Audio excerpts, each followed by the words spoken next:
En manchette, aujourd'hui à Sainte-Geneviève-de-Berthier, 15 000 $ pour mettre à jour les archives municipales.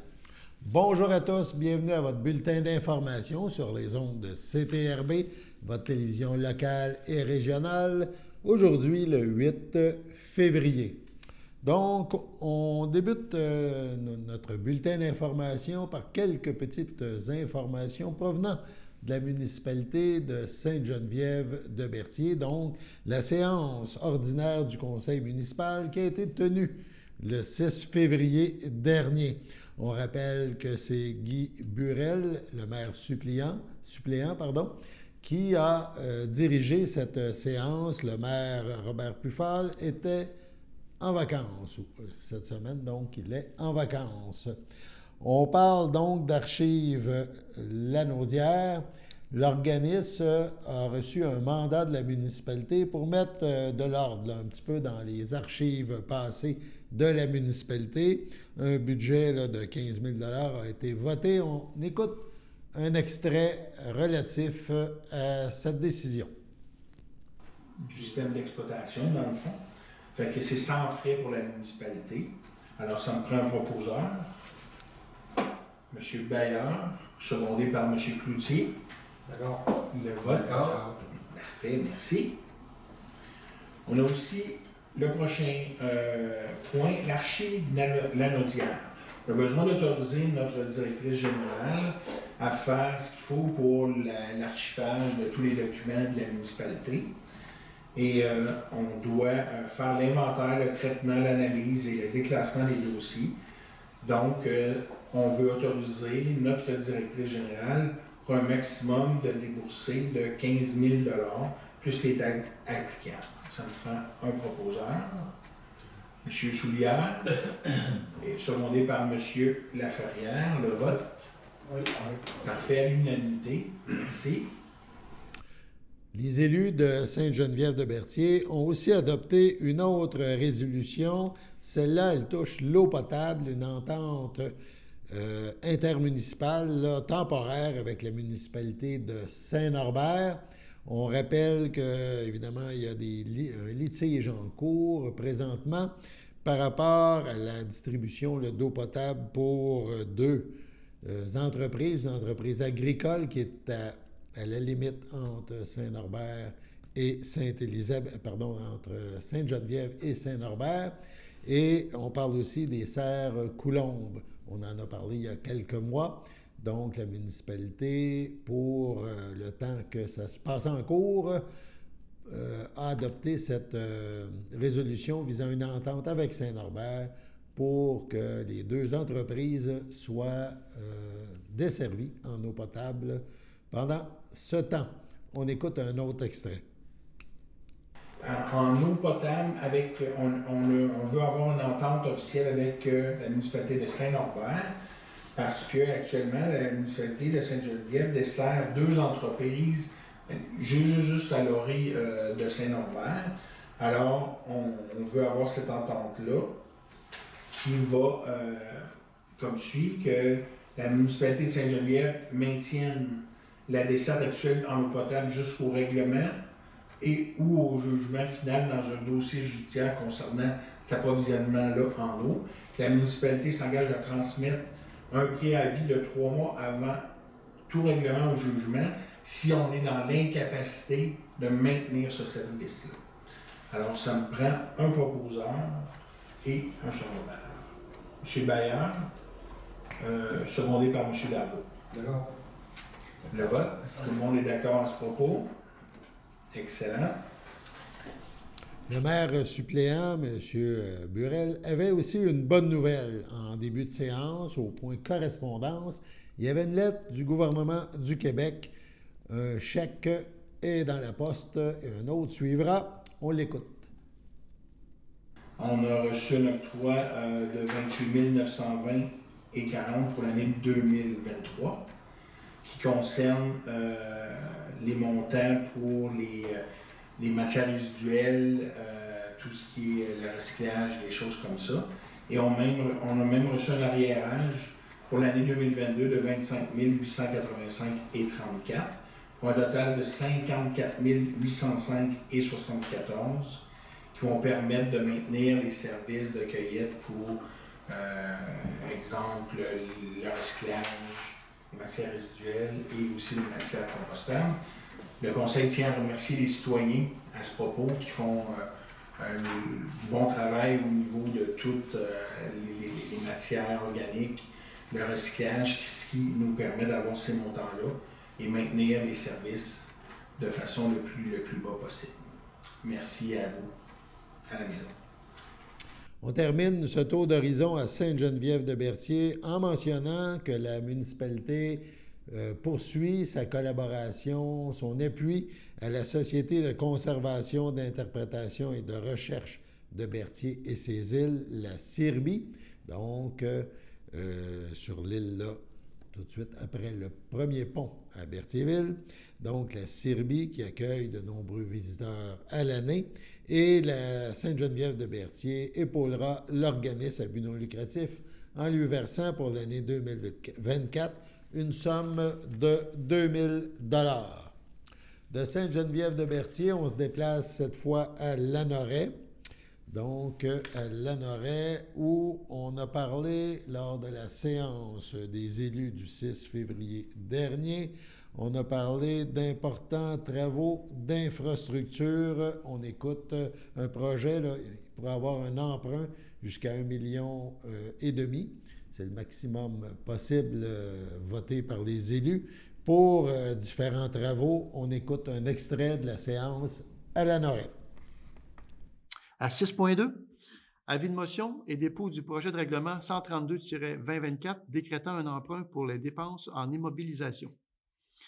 La conseillère ou le conseiller donne avis de motion indiquant qu'un membre du conseil pourra proposer à la prochaine séance ou à toute autre séance subséquente du conseil un projet de règlement décrétant un emprunt pour des dépenses en immobilisation, travaux de voirie et traverses piétonnes, et dépose le projet de règlement 132-2024, lequel sera adopté à une séance subséquente. On parle ici là, d'un règlement d'emprunt de 1 500 000. Ça, c'est le maximum. Ça va être moins que ça, on est convaincu de cela.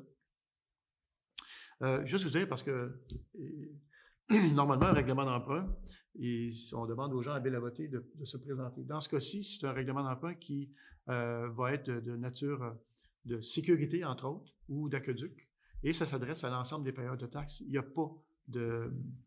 Il n'y a pas de je cherche le terme, là.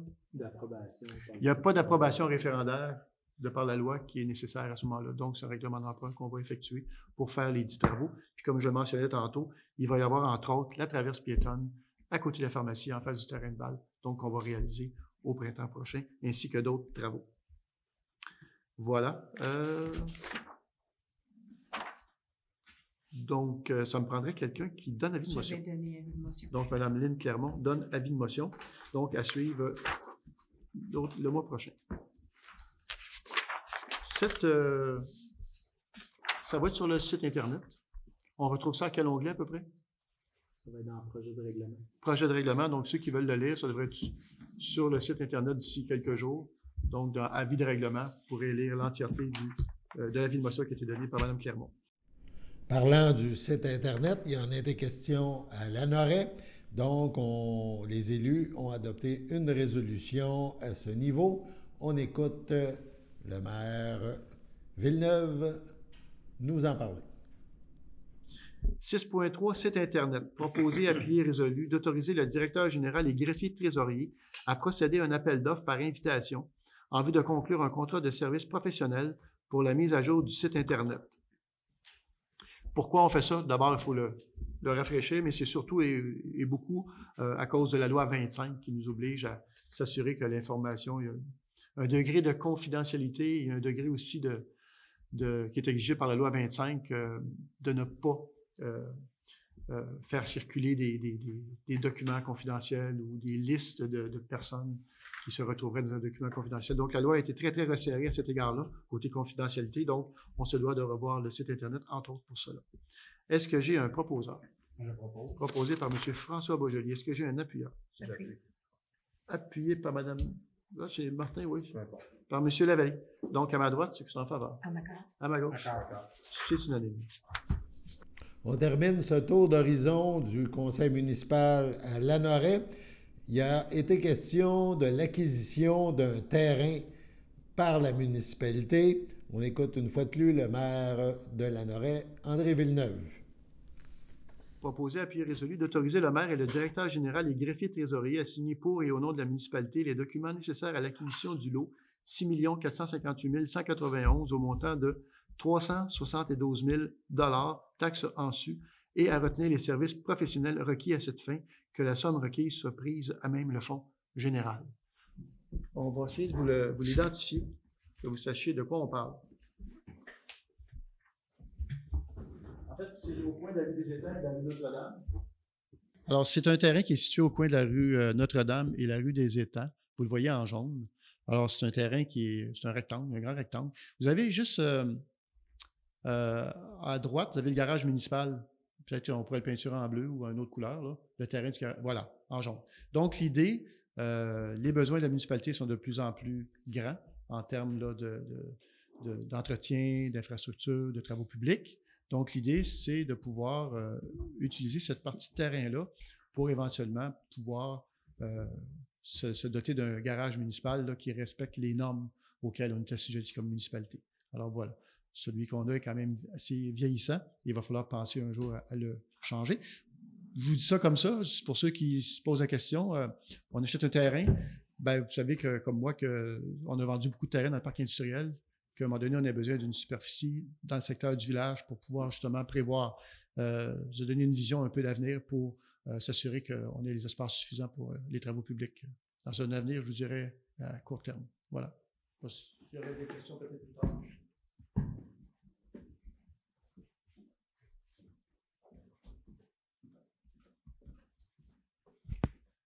Peut-être pour complément d'information, c'est un terrain qui est commercial. Donc, qui est zoné commercial. Est-ce que j'ai un proposeur? Je propose. Proposé par Mme Lynne Clermont. Est-ce que j'ai un appuyeur? Appuyé par Mme Marie-Ève Mondor à ma droite, ceux qui sont en faveur. À ma gauche. D'accord. C'est unanime. Sur ce, passons à la pause.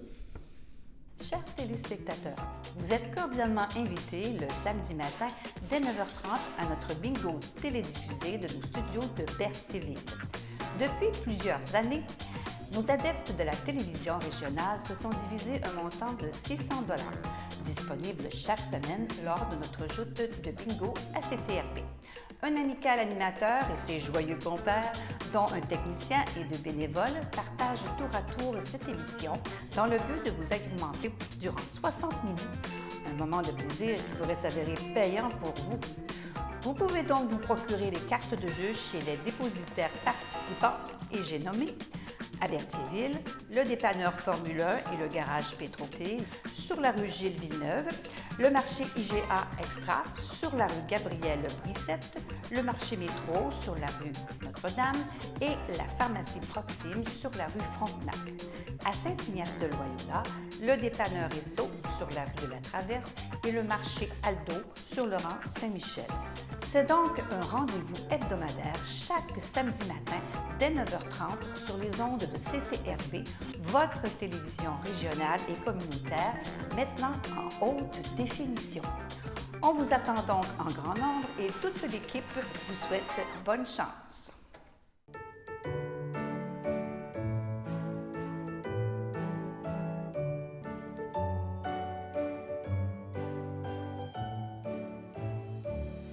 Voici donc les anniversaires de ce 8 février.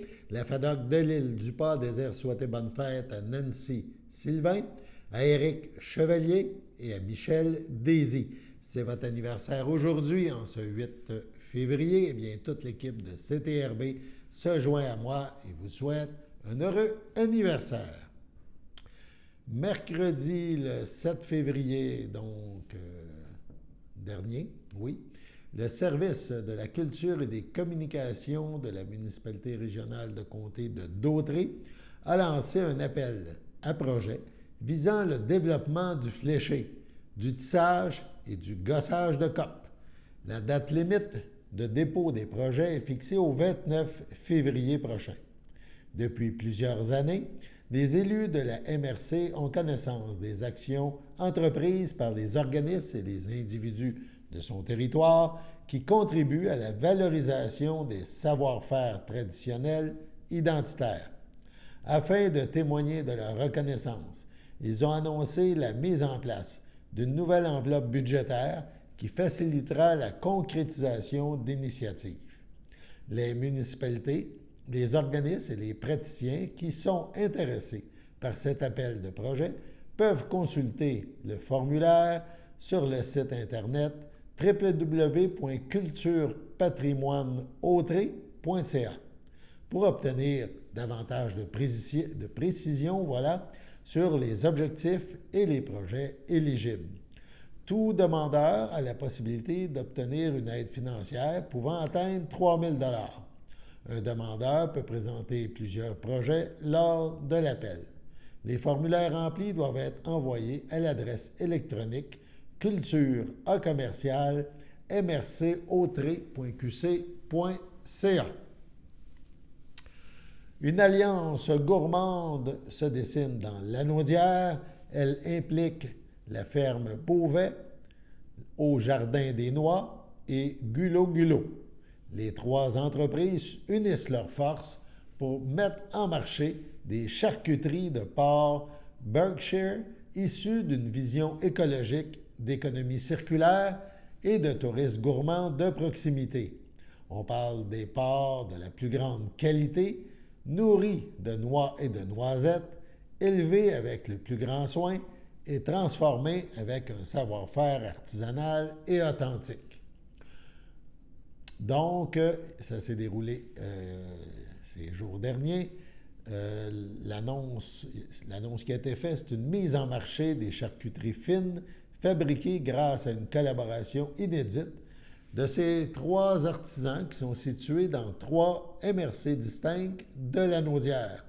On parle de la ferme Beauvais à Saint-Cuthbert, dans la MRC de Dautré, donc chez nous, au Jardin des Noix de Saint-Ambroise de Kildare, dans la MRC de Joliette, et Gulo Gulo de l'Assomption, dans la MRC du même nom.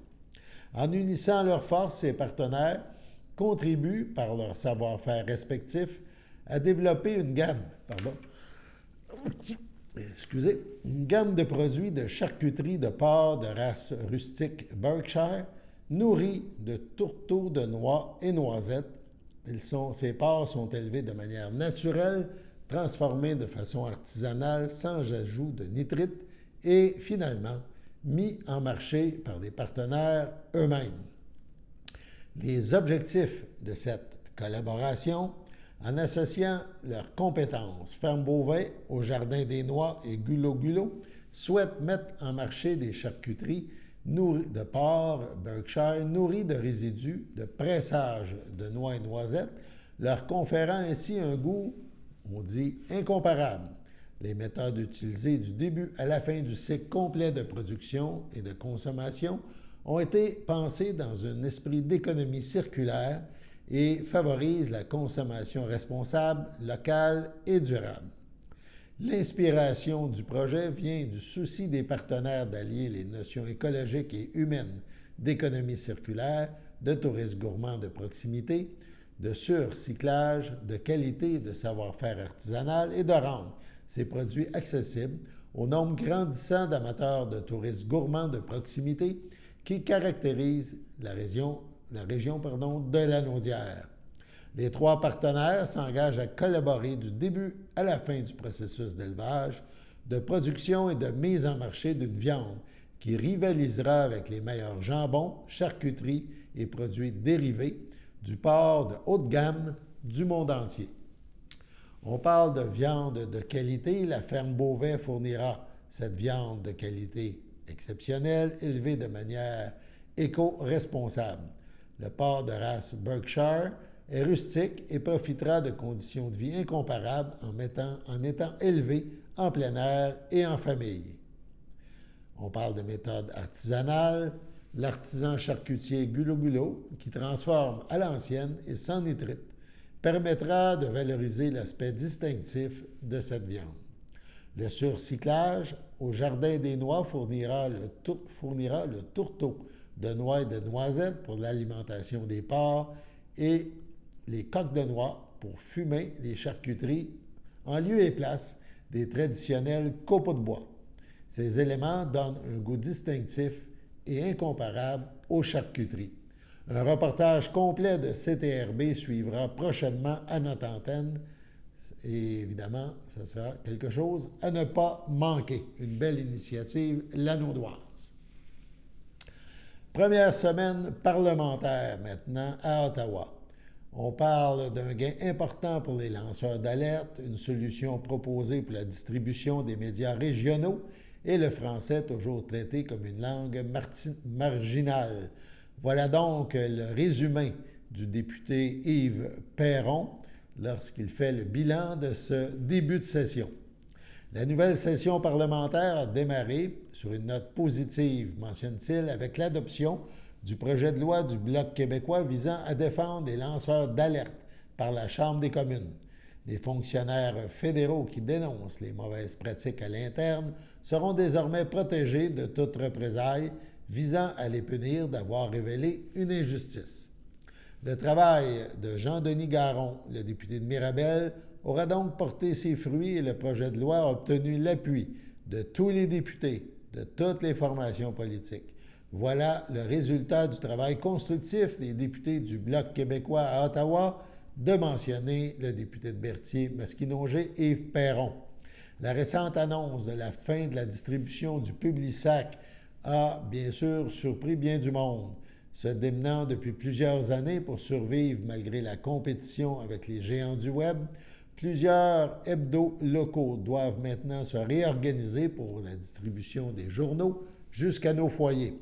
Aussitôt, de mentionner le député, nous avons réagi en proposant une solution simple, que le gouvernement demande à Post Canada de prendre le relais de la distribution avec des tarifs préférentiels, tout en respectant les conditions de travail des factrices et des facteurs.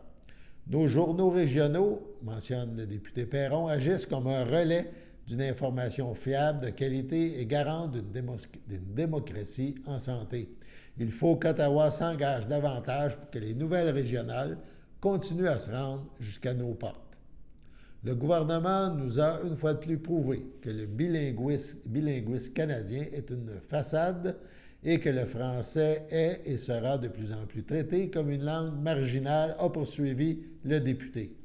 Et on le cite, « Je ne peux pas passer sous silence l'incident de jeudi dernier où le comité permanent de la justice a rejeté la proposition du Bloc québécois d'exiger le bilinguisme de la part des juges qui seront attitrés à la nouvelle commission d'examen des erreurs judiciaires qui sera créée par le projet de loi C-40.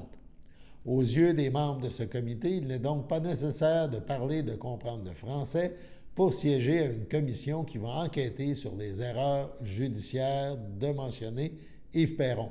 Encore une fois, dit-il, le français est traité comme une langue de seconde classe. Ce genre d'événement, qui se répète fréquemment, doit nous faire réfléchir sur notre avenir national, a-t-il conclu. Sur ce, on passe à la pause. Votre télécommunautaire régional présente la loterie Moitié-Moitié. Pour jouer, visitez moitié-moitié.tv. Chaque semaine, 2 façons de gagner. Le tirage au sort et si vous trouvez l'as de pique dans votre enveloppe, vous gagnez le gros lot progressif. Les billets sont disponibles sur moitié-moitié.tv à partir de seulement 5 $.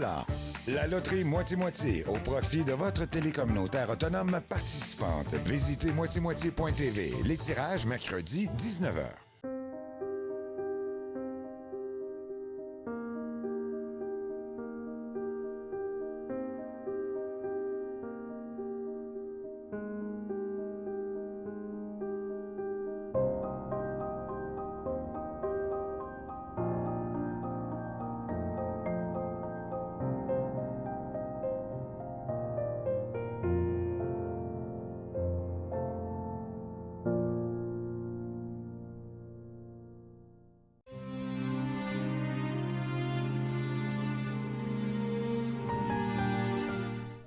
Au centre d'hébergement Le Château, le 22 janvier dernier, à 76 ans, Est décédé M. Jacques Soulière, fils de feu Gaston Soulière et de feu Denise Bellemare, demeurant à Berthierville.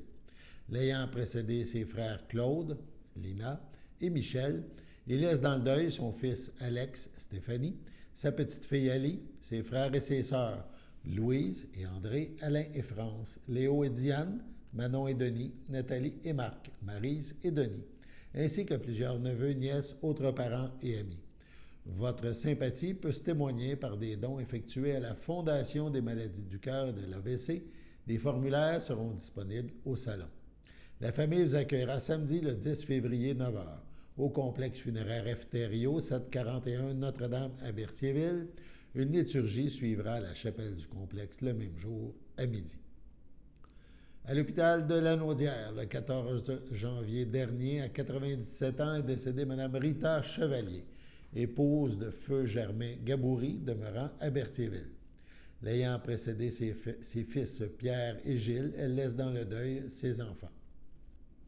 Claudette Gaboury, feu Jude McConnell, Mario Gaboury, Louise Carbonneau, Michel Gaboury, Marie-France Boutin, ses petits-enfants et ses arrière-petits-enfants, sa sœur Marielle Chevalier, Denis Gaboury, sa belle-sœur Violette de Grandpré-Chevalier, ainsi que plusieurs neveux, nièces, autres parents et amis.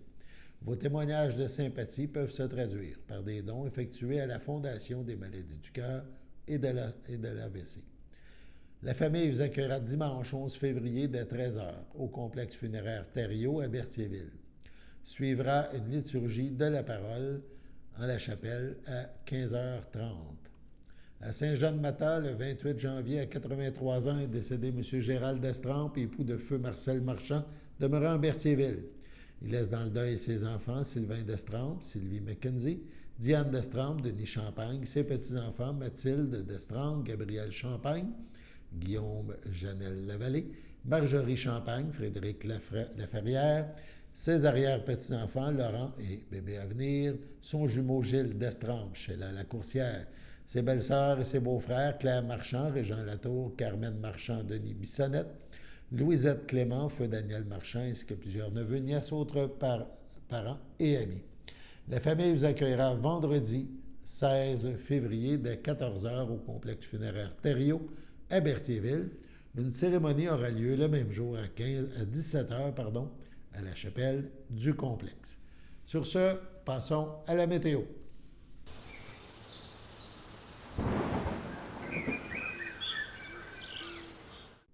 Bienvenue à votre météo de cette semaine. Aujourd'hui, jeudi soir, ce sera un ciel variable, une température de -2, un temps ressenti de -6. Jeudi nuit, ce sera plutôt nuageux, une température de -4, un temps ressenti de -9. Vendredi matin, ce sera plutôt nuageux, une température de -1, un temps ressenti de -4. Vendredi après-midi, ce sera nuageux avec averse, une température de 4, un temps ressenti de 3, moins de 1 mm de pluie. Vendredi soir, ce sera de la faible pluie, une température de 3, un temps ressenti de 0, environ 1 mm de pluie. Et voilà, c'était tout pour votre météo. Au nom de toute l'équipe, merci d'avoir été des nôtres pour ce bulletin d'information du 8 février sur les ondes de CTRB, votre télé locale et régionale. Alain Bellumeur qui vous invite à être des nôtres demain. À bientôt.